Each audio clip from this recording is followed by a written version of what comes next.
les voy a hablar sobre el trabajo de investigación que hemos venido haciendo durante ya varios años en la cuenca del río Atoyac. ¿Qué importancia tiene esta cuenca? Bueno, a la fecha, en esta cuenca, tenemos la presencia de todo tipo de industrias, de las que contaminan más, como la industria química, la industria papelera, la industria textil, la de plásticos y luble, la industria automotriz, la maderera. Todas y cada una de ellas utilizan una enorme variedad de compuestos químicos como materia prima, y también en sus productos quedan residuos de esos compuestos químicos. Todos estos compuestos químicos se pueden agrupar en compuestos orgánicos volátiles, en metales, partículas, hidrocarburos aromáticos policíclicos, microplásticos, aditivos de los plásticos, bifenilos policlorados, que se suman a los plaguicidas y agroquímicos que se venían utilizando en la cuenca, que era una zona dedicada a la producción de alimentos y a la agricultura. Todo este proceso ha venido desarrollándose a finales del siglo XX y hasta la fecha, a pesar de que ya son muchas las industrias y muy variadas, los gobernantes tanto de Tlaxcala como de Puebla, que es donde se asienta la cuenca, siguen insistiendo en todavía industrializar un poco más, porque hay agua, porque hay espacio y porque pues hay ganancias en tener industria, pero no piensan en el problema ambiental que se ha venido generando. Entre los compuestos más importantes de todos los que le listé, pues se han encontrado en el agua de los ríos de esta cuenca, el río Atoyac y también el río Zaguapan, la presencia de compuestos como estos, los cuales todos son tóxicos. Tóxico quiere decir que causan daño a los organismos, puede ser al ser humano, pero también a las plantas y a los animales, y entre ellos pues los animales que usamos para cría. ¿Sí? Entonces tenemos presencia de cancerígenos, de neurotóxicos, de disruptores endocrinos y de compuestos que dañan los diferentes sistemas del organismo, como el inmunológico, el respiratorio, el renal, el cardiovascular y más. ¿Sí? Noten ustedes que cada uno de estos compuestos, aparte de tener una función principal como ser cancerígenos, causan también una variedad de daño cada uno de ellos. No se limitan a causar una alteración, sino que son capaces de alterar varios sistemas al mismo tiempo. Estos son compuestos que se han encontrado en el agua del río Atoyac. De tal manera que es necesario pues tener un sistema que nos permita vigilar la salud de las personas que viven en esta zona, porque tenemos exposición tanto ambiental, como aquí, este es el río Atoyac, como ocupacional, no solo en las industrias, sino también en pequeños talleres como ladrilleras, que se han instalado muchísimas, porque hay demanda de construcción de habitación y vivienda, y también tenemos pequeños talleres de alfarería que ya existían antes de esta industrialización, ya existían, y pues también daban su aporte de tóxicos, pero no en la cantidad ni en la variedad que nos estamos encontrando en Tlaxcala. ¿Qué pasa cuando nosotros emitimos al ambiente abierto tóxicos? La industria puede emitir al aire o también descargar al agua. Y cuando tenemos presencia en el aire o en el agua, vamos a tener un movimiento de los contaminantes hacia las nubes, y luego vamos a tener una depositación en forma de lluvia o de partículas en cualquier lugar. Pueden ser los campos de cultivo, o pueden ser los patios de las escuelas, o pueden ser los patios de nuestra casa. Y de esta manera también vamos a tener, a partir de los alimentos, de lo que se cultiva en el suelo, y a partir del agua y del aire, que se van a incorporar estos contaminantes en nuestra cadena alimentaria, en los alimentos que producimos, y el ser humano, como ustedes pueden ver, puede estar expuesto de cuerpo entero, no solo por vía de ingesta, sino respiratoria, a través de la piel, y y a través de los alimentos que consumen. Esta es la situación que tenemos en la zona de la cuenca del Atoyac. Y esto es una exposición no ocupacional. ¿Qué quiere decir? Que es a lo largo de todos los días, las 24 horas del día, los 7 días de la semana y los 365 días del año. Es una exposición continua a esta variedad de contaminantes que hemos podido documentar que existen. Ahora, mucho se discute de que las concentraciones ambientales son bajísimas, ¿sí? De metales, de benceno, de tolueno, son concentraciones bajas que en exposición aguda pues no producen daño o producen un daño que es reversible. Sin embargo, si tenemos la exposición a lo largo del tiempo, consistentemente, como les acabo de decir, todos los días, a toda hora, entonces este daño se hace irreversible y entramos en la fase de enfermedad que eventualmente, si esto no para, nos va a llevar a una muerte prematura, que es lo que está ocurriendo en la cuenca del Atoyac. Tenemos un incremento de muerte en jóvenes debido a diversas enfermedades que, como nos decía Fabiola en la lectura de la ponencia del doctor Andrés, pues está ocurriendo de forma consistente y lo estamos normalizando. Es que es la población la que tiene una carga genética, o es la población, son los padres que no cuidan a sus hijos, no los atienden. Entonces es normal que se mueran antes, ¿no? Bueno, fíjense, además, si tenemos exposición a una mezcla de compuestos que nosotros hemos podido contar, más de 100 tóxicos presentes en esta cuenca, tanto en el aire como en el agua, en los suelos y probablemente en los alimentos, entonces tenemos una situación de salud muy pesada y difícil de atender. Nosotros habíamos hecho estudios anteriormente, desde el año 2003. Empezamos por determinar daño genotóxico, que es un daño temprano en la salud, ¿sí? Se daña el material genético y esto nos aumenta el riesgo de contraer enfermedades como cáncer.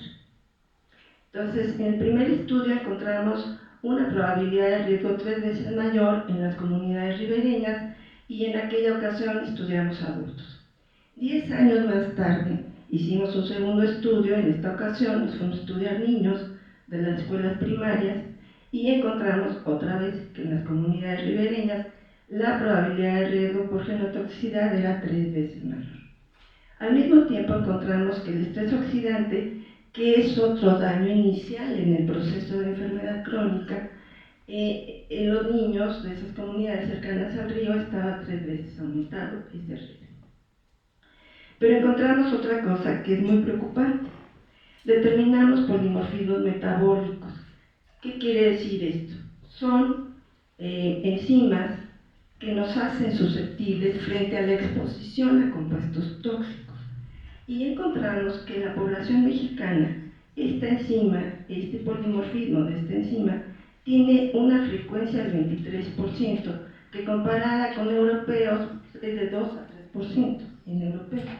Y esta enzima y este polimorfismo nos hacen muy susceptibles a la exposición a benceno, a cloruro de vinilo, a tolueno y otros contaminantes. Es decir, que cuando tengamos este polimorfismo y un 23% de nuestra población lo tiene, vamos a tener más daño.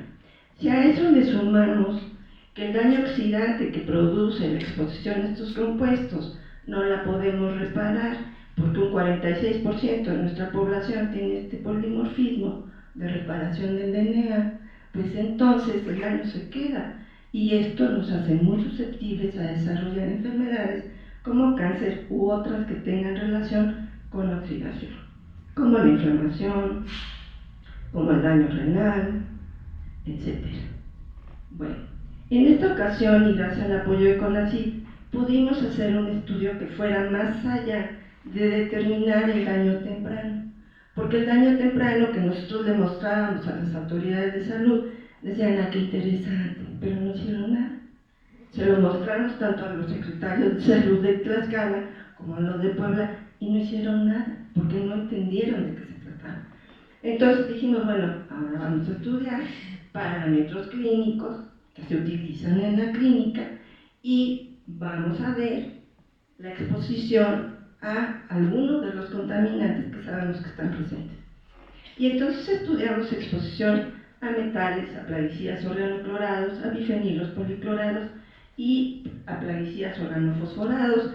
Plaguicidas estudiamos porque sabemos que se usaron en la cuenca en la agricultura, pero también estudiamos metales y bifenilos porque sabemos que la industria los emite o los desecha en el agua. Y estudiamos pues la biometría hemática, el general de orina y una combinación de parámetros de química sanguínea que nos iban a informar sobre función renal, función hepática, maduración sexual en los chicos y otras funciones como el riesgo de enfermedad coronaria. No les presento los estudios que hicimos en el ambiente porque no da tiempo, pero también determinamos algunos parámetros en el ambiente, pero lo que considero que sería más importante es qué pasó con la exposición y con los parámetros clínicos. Bueno, de metales estudiamos 7, 17 PCBs, 18 organoclorados y estos metabolitos de organofosforados que representan al menos 30 compuestos distintos. Vean ustedes en este análisis de componentes principales cómo los metales tienen una representación bien importante del cadmio y el arsénico, y también hay una exposición importante a antimonio, plomo y manganeso que se encuentran asociados. En cuanto a plaguicidas organoclorados, que son muy persistentes en el ambiente, los colores son más hacia el azul, que quiere decir que hay menos concentración en este ambiente. Sin embargo, tenemos hexaclorobenceno, que es uno de los más tóxicos, mirex, cisclordano y hexaciclohexano de la familia del lindano, que todavía están presentes en la cuenca en concentraciones importantes. Y todos estos dos los encontramos en la sangre de los niños. Lo que nos llamó muchísimo la atención fue la exposición a bifenilos policlorados. Los bifenilos policlorados están incluidos en el Convenio de Estocolmo.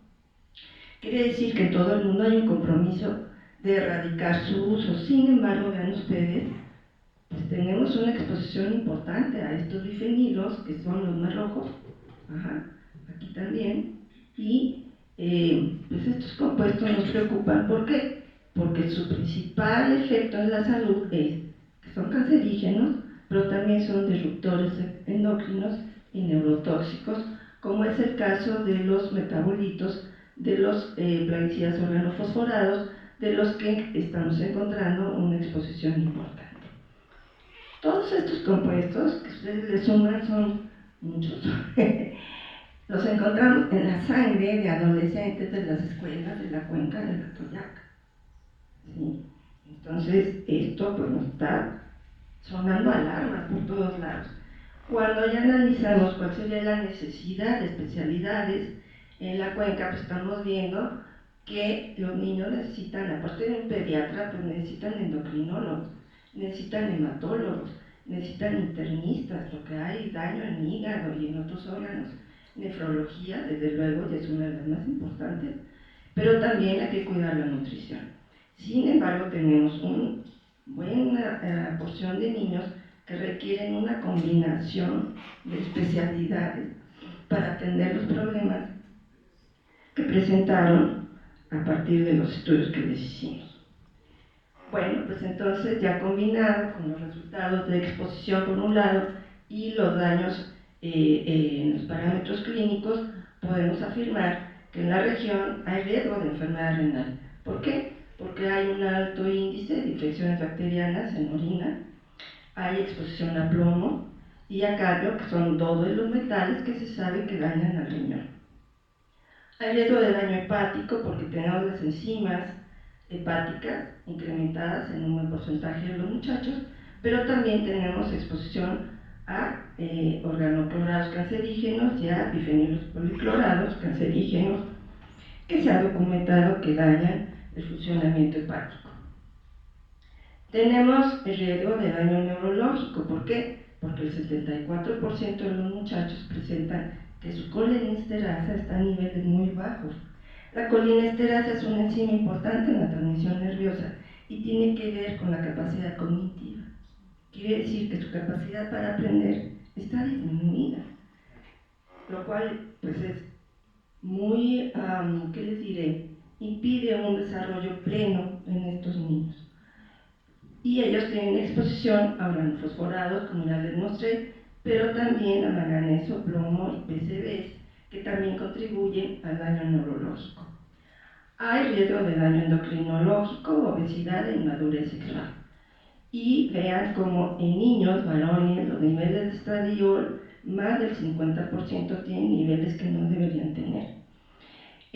Los niveles de estrógenos en varones, 45% tienen niveles muy elevados de estrógenos.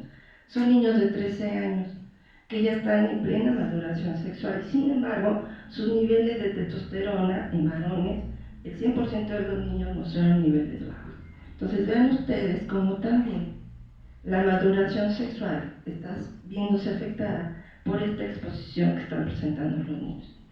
Si sumamos todas estas exposiciones, aparte también tenemos riesgo de cáncer por exposición a PCBs, organoclorados, metales, benceno, clorovinilo, formaldehído, porque hay un 100% de exposición en los niños que estudiamos. Sin embargo, el sector de salud siempre nos está pidiendo que demostremos que son los contaminantes los que están provocando el daño, porque no nos creen cómo demostrarnos. Esto se debe a la genética de la población. Bueno, entonces hicimos este análisis de modelos lineales generalizados utilizando los componentes principales que les mostré antes, para ver si hay una correlación entre estos resultados y los resultados clínicos, ¿no? Y entonces vemos que hay correlaciones positivas y hay correlaciones negativas. Entre las correlaciones positivas está el daño hepático por exposición a los distintos componentes. Aquí hicimos el análisis con todos los contaminantes que estudiamos y vean cómo los valores estadísticos son altamente significativos. También el daño a la función renal está incrementado por la presencia del ácido úrico y el riesgo de tener problemas cardiovasculares también está incrementado.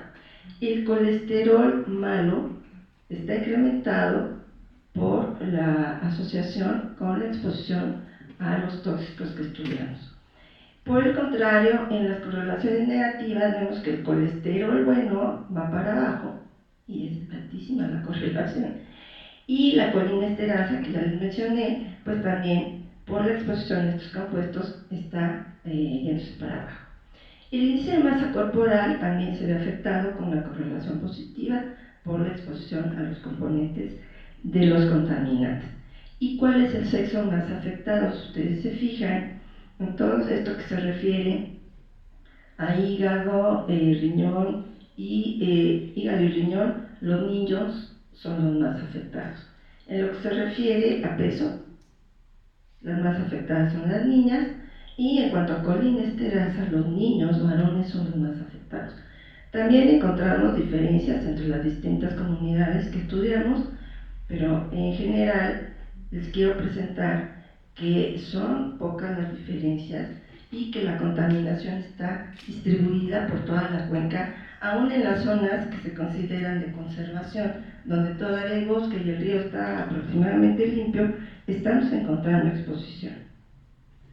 Bueno, si le sumamos, pues tenemos varios factores de vulnerabilidad en la región. ¿Por qué? Porque la exposición que está presentando toda esta población es involuntaria y es inconsciente. Nadie les ha dicho que hay una contaminación en la cuenca, y en las zonas más contaminadas del río ni siquiera hay letreros que digan no se acerquen. Allí llevan a pastar a sus vacas, allí llevan a pastar a sus borregos. Entonces esta exposición la están permitiendo las autoridades del Estado y no están haciendo absolutamente nada. También tenemos una vulnerabilidad por la susceptibilidad genética de la población mexicana a la exposición a tóxicos.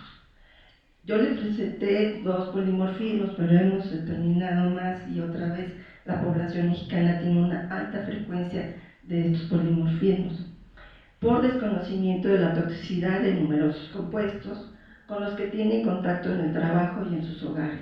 La mayoría de las personas que usan plaguicidas los ven como algo muy positivo y muy bueno porque les ayuda en el trabajo, particularmente los herbicidas, porque ayudan a deshiervar el campo antes de sembrar. Sin embargo, no tienen idea de la toxicidad que tienen estos compuestos. Por otra parte, pues la mala gestión ambiental en la zona por el mal manejo de los residuos municipales e industriales. Pero esto no solo se da en esta región, sino en general en el país. Todo lo que se refiere al manejo de residuos está muy atrasado. La normatividad y las leyes que gestionan esto, que regulan esto, no se han actualizado a los problemas que tenemos actualmente. Entonces, podemos sumar que tenemos vulnerabilidad a la salud por diferentes factores.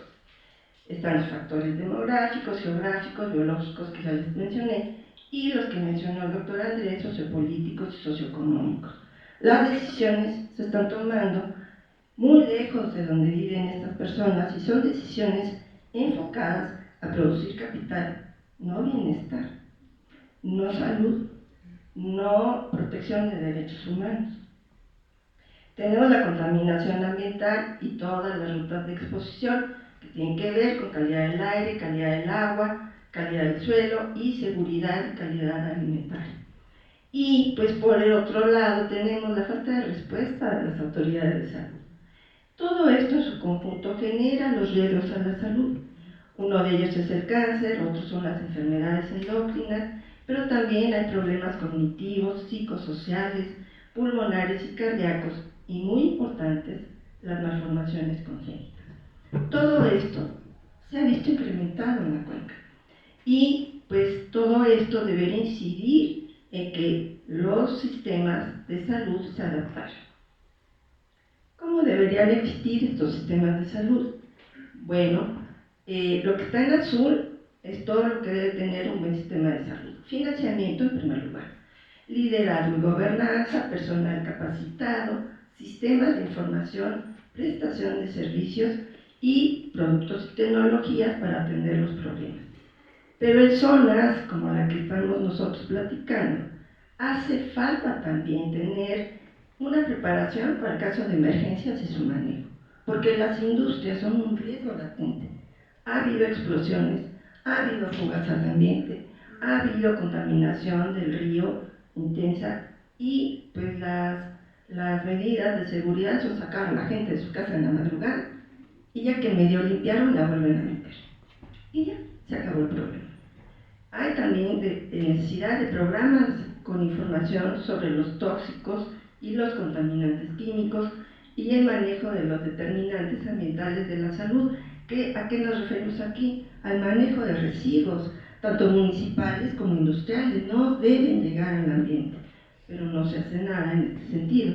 Establecer la vulnerabilidad y la capacidad de adaptación, que eso es de lo que les acabo de hablar, y monitoreo integral de riesgo y alertas tempranas. O sea, hay que monitorear el ambiente y hay que monitorear las matrices biológicas, porque como les estoy mostrando, todos estos niños que nosotros estudiamos van a la escuela normalmente y los papás piensan que están sanos, pero del estudio que les hicimos está resultando que están en un altísimo riesgo de enfermar y de enfermar jóvenes y de no llegar a más de 40 años.